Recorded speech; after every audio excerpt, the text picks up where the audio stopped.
Happy birthday sir.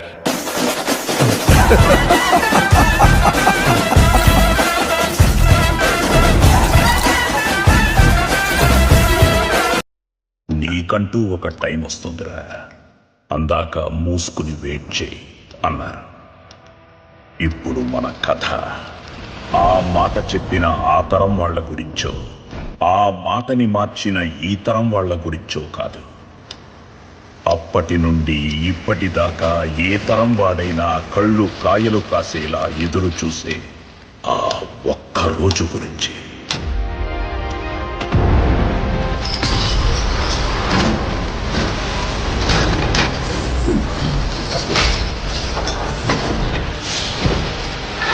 అలాంటి రోజు